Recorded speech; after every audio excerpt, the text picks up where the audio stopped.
Welcome to Iron Sharpens Iron. My name is Jeremy Nettles. I am the evangelist for the River Ridge Church of Christ that meets in Newburgh, Indiana. If you would like to get in touch with us, you can give us a call or send a text to 812-550-6234.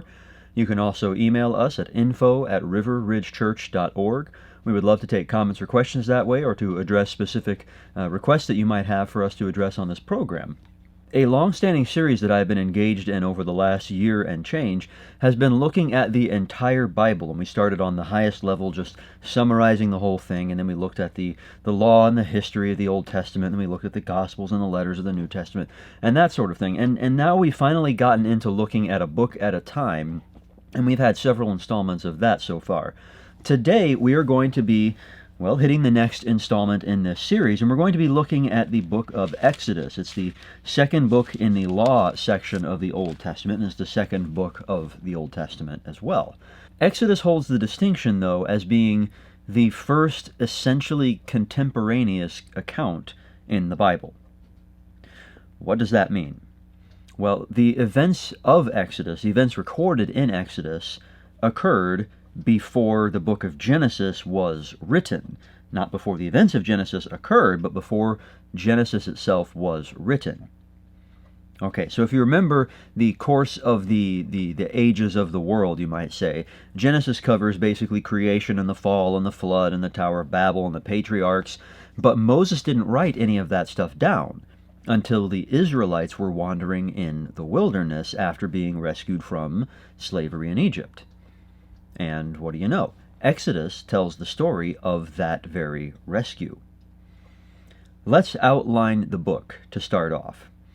We could break it down into two basic parts. Part 1 would be the escape from Egypt. Part 2 would be the covenant at Mount Sinai. Now, I know what you're thinking. Who's escaping and why? And also, what's a covenant? All in good time. We will cover both of those pretty soon here.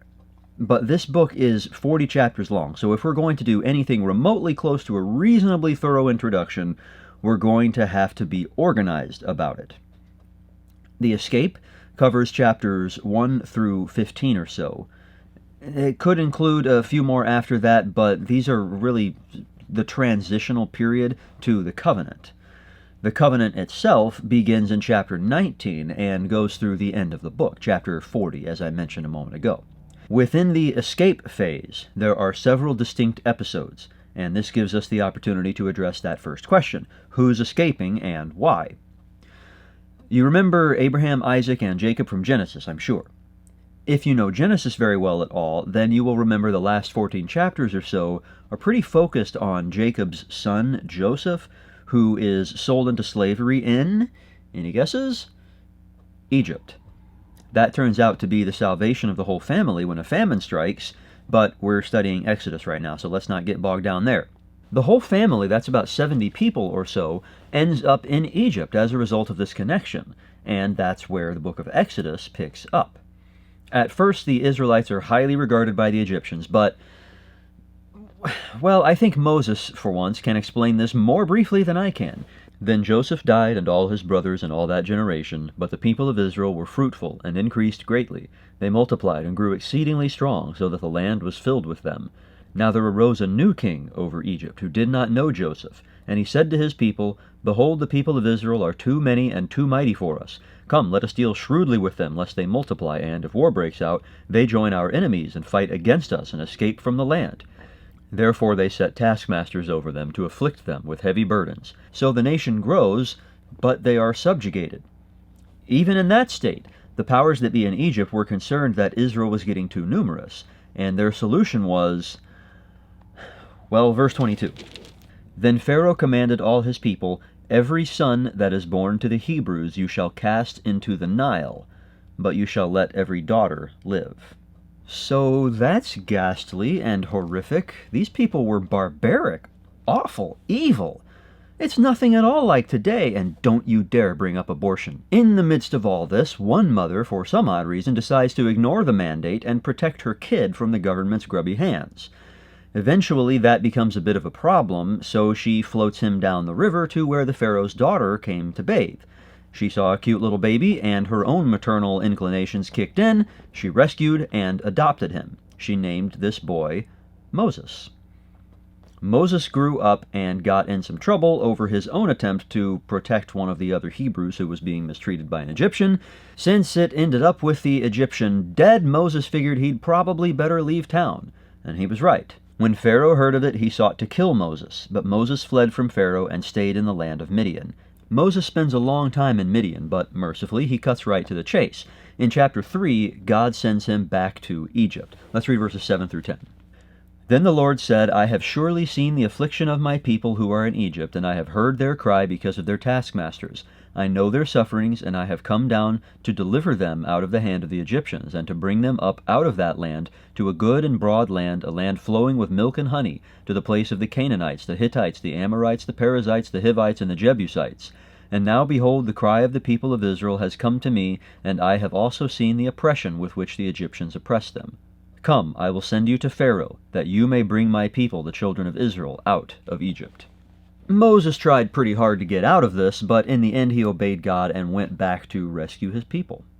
Afterward Moses and Aaron went and said to Pharaoh, Thus says the Lord God, the God of Israel, Let my people go, that they may hold a feast to me in the wilderness. But Pharaoh said, Who is the Lord, that I should obey his voice and let Israel go? I do not know the Lord, and moreover I will not let you go. In response to Moses and Aaron's audacious request to let the Israelites go, Pharaoh increases the Israelites' workload. Not a nice fellow.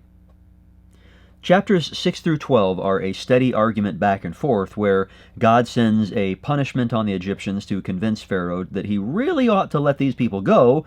Pharaoh flirts with the idea, but he always backs out before the negotiations progress very far. The plagues are in order. The Nile River turns to blood. Frogs, everywhere. Gnats, also everywhere. Flies. This probably doesn't mean our common house flies, but some other larger and even more annoying flying insect, and you guessed it, they're everywhere again.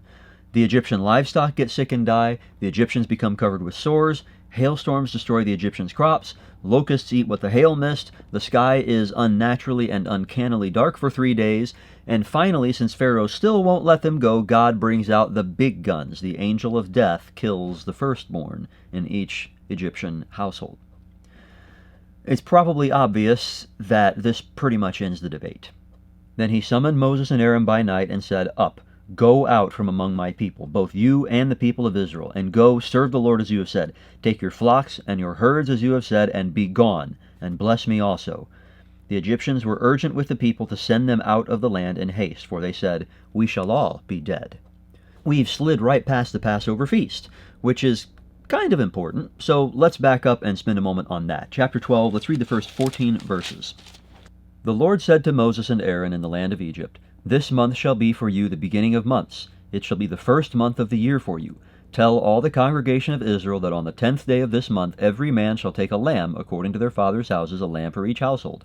And if the household is too small for a lamb, then he and his nearest neighbor shall take according to the number of persons, according to what each can eat shall you make your count for the lamb. Your lamb shall be without blemish, a male, a year old. You may take it from the sheep or from the goats, and you shall keep it until the 14th day of the month, when the whole assembly of the congregation of Israel shall kill their lambs at twilight.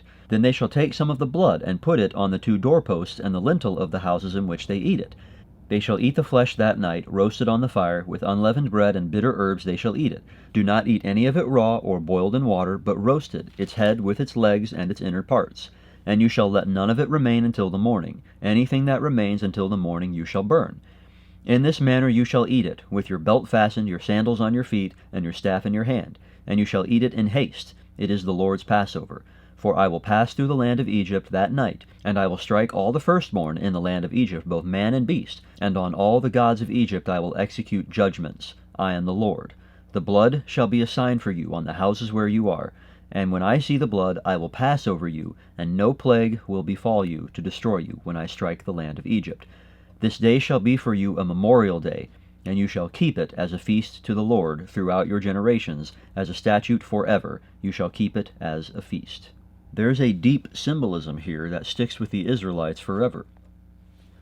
The idea is that God's judgment is imminent, and there seems to be no good reason for anyone to escape it, because we've all transgressed his will.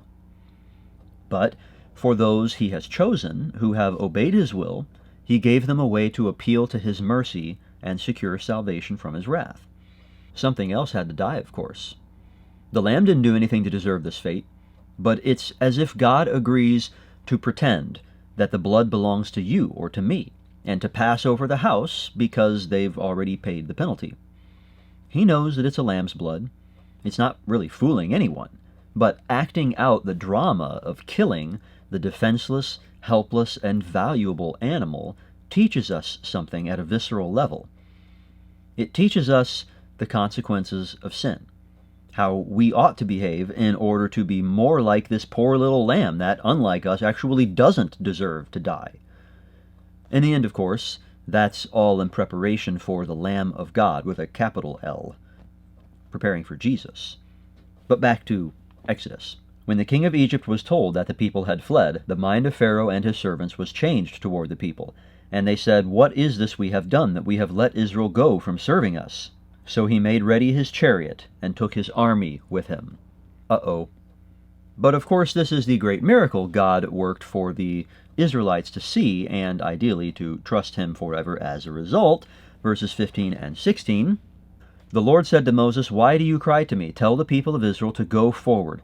Lift up your staff and stretch out your hand over the sea and divide it, that the people of Israel may go through the sea on dry ground." Well, that's exactly what happens. Verse 22, "And the people of Israel went into the midst of the sea on dry ground, the waters being a wall to them on their right hand and on their left." Not only do the Israelites escape through the sea, but when the army chases them in, God bogs them down, then lets the waters collapse on them and kill them.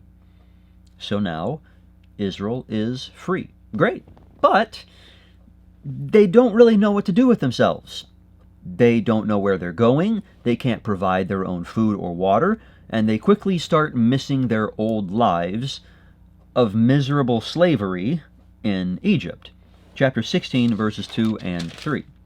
"And the whole congregation of the people of Israel grumbled against Moses and Aaron in the wilderness, and the people of Israel said to them, 'Would that we had died by the hand of the Lord in the land of Egypt, when we sat by the meat pots and ate bread to the full. For you have brought us out into this wilderness to kill this whole assembly with hunger.'"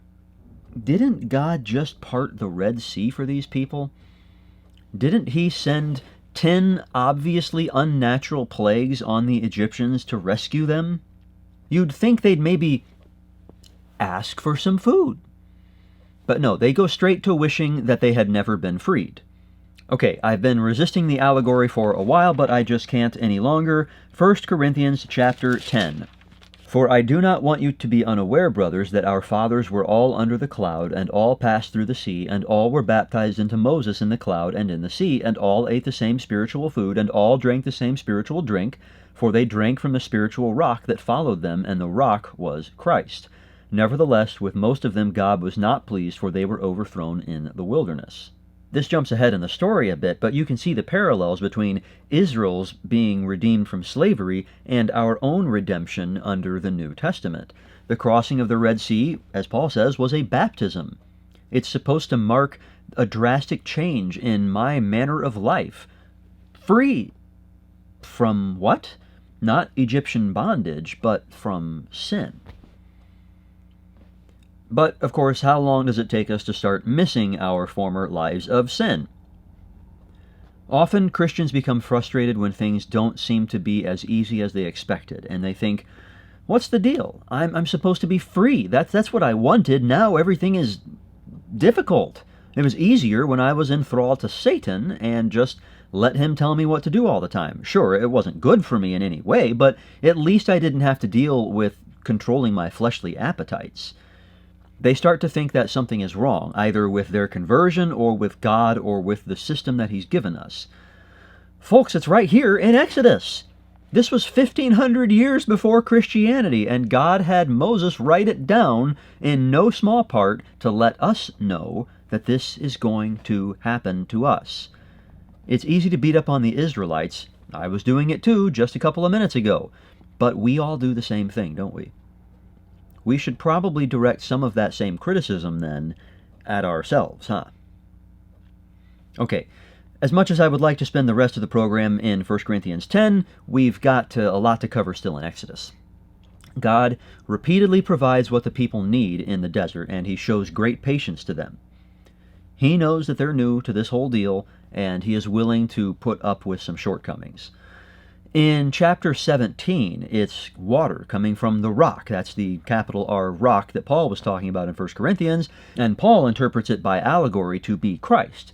He didn't mean that Christ came down from heaven and appeared to Israel in the form of a rock. He means that God waters us, like, say, with the water that flowed from the heart of Jesus when his side was struck, kind of like the rock in the wilderness. There's a lot going on here, and most of it is kind of deep. No pun intended. So, Israel. In chapter 19, they reach Mount Sinai, where Moses had met God months before and begun this whole thing before the burning bush. Let's read verses 3 through 8. Moses went up to God. The Lord called to him out of the mountain, saying, Thus you shall say to the house of Jacob, and tell the people of Israel, You yourselves have seen what I did to the Egyptians, and how I bore you on eagle's wings and brought you to myself. Now therefore, if you will indeed obey my voice and keep my covenant, you shall be my treasured possession among all peoples, for all the earth is mine. And you shall be to me a kingdom of priests and a holy nation. These are the words that you shall speak to the people of Israel. So Moses came and called the elders of the people, and set before them all these words that the Lord had commanded him. All the people answered together and said, All that the Lord has spoken we will do. And Moses reported the words of the people to the Lord. The most useful way to picture this is sort of like a wedding ceremony. The nation of Israel is the bride. God is the groom. And the officiant, I suppose. The groom has made a proposal, and he actually already courted them and proposed this sort of relationship during that process. But now is when the rubber meets the road. Now is when it really counts. It's vow time. Let's look at verses 5 and 6 again. Now therefore, if you will indeed obey my voice and keep my covenant, you shall be my treasured possession among all peoples, for all the earth is mine, and you shall be to me a kingdom of priests and a holy nation. So that's God's part of the vow, and he awaits the response of his bride, which comes in the beginning of verse 8. All the people answered together and said, All that the Lord has spoken we will do. With this, they have entered into a covenant. A contract. There's no endpoint stipulated. This is for life. There's no option to bring in another god to worship or another nation for God to keep as his own. As long as they are faithful to each other, they are both obligated. They are both bound together. The contract is signed, so to speak, and God starts enacting his role as head of the nation, and he gives them the first set of general laws, the 10 Commandments. And God spoke all these words, saying, I am the Lord your God, who brought you out of the land of Egypt, out of the house of slavery. You shall have no other gods before me. You shall not make for yourself a carved image. You shall not take the name of the Lord your God in vain. Remember the Sabbath day to keep it holy. Honor your father and your mother. You shall not murder. You shall not commit adultery. You shall not steal. You shall not bear false witness against your neighbor. You shall not covet your neighbor's house. You shall not covet your neighbor's wife, or his male servant, or his female servant, or his ox, or his donkey, or anything that is your neighbor's. What follows after this point is mostly law, and we're not going to spend a whole lot of time on the details there. But there's one episode that just has to be mentioned. Moses went up on the mountain to receive the law, and he was gone for a while. When the people saw that Moses delayed to come down from the mountain, the people gathered themselves together to Aaron and said to him, Up, make us gods who shall go before us. As for this Moses, the man who brought us up out of the land of Egypt, we do not know what has become of him. So Aaron said to them, Take off the rings of gold that are in the ears of your wives, your sons, and your daughters, and bring them to me. So all the people took off the rings of gold that were in their ears, and brought them to Aaron. And he received the gold from their hand, and fashioned it with a graving tool, and made a golden calf. And they said, These are your gods, O Israel, who brought you up out of the land of Egypt. Okay, so they just broke commandments 1, 2, and 3. On top of that, remember how we compared this covenant to a marriage a couple of minutes ago? Well, first let me mention that God himself looks at it this way, as a marriage in Hosea and Ezekiel and Isaiah and Jeremiah. Maybe others that don't come to mind at the moment. Now, consider that by bringing another in as a substitute for God, Israel is therefore committing adultery. For all intents and purposes, during the wedding reception. Understandably, God is furious at this behavior. Chapter 32, verses 7 through 10. And the Lord said to Moses, Go down, for your people, whom you brought up out of the land of Egypt, have corrupted themselves. They have turned aside quickly out of the way that I commanded them. They have made for themselves a golden calf, and have worshipped it, and sacrificed to it, and said, These are your gods, O Israel, who brought you up out of the land of Egypt. And the Lord said to Moses, I have seen this people, and behold, it is a stiff-necked people.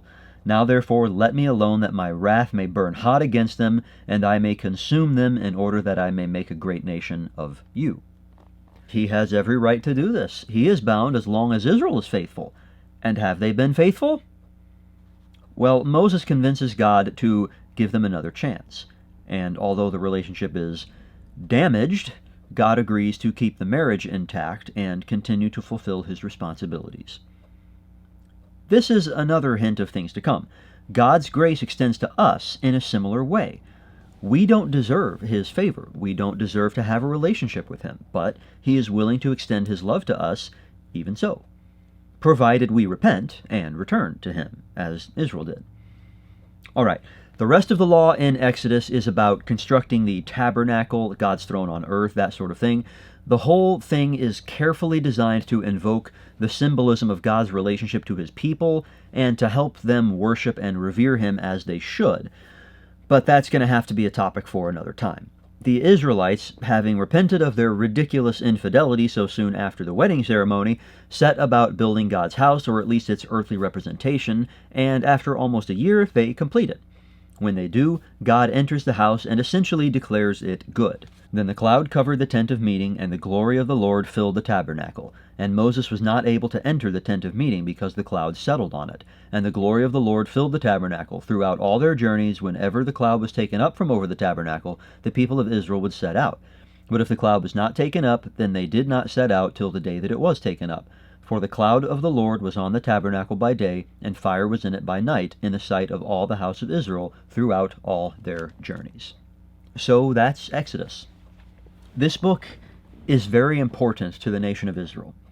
It tells the story of how they went from an ethnic group to a nation. It tells the story of how they came to be in a covenant relationship, a marriage, if you will, with God himself. It tells them what God did for them, brought them up out of the land of Egypt, out of the house of slavery, as he reminds them often, again and again, through his prophets. It establishes the commemoration of that event, instituting the first and most important of the Jewish feasts, the Passover. It's the first in that it was the first one established, even before there was a law of Moses. It's also the first feast of the year. As we read already back in chapter 12, God literally rearranged their calendar around the Passover.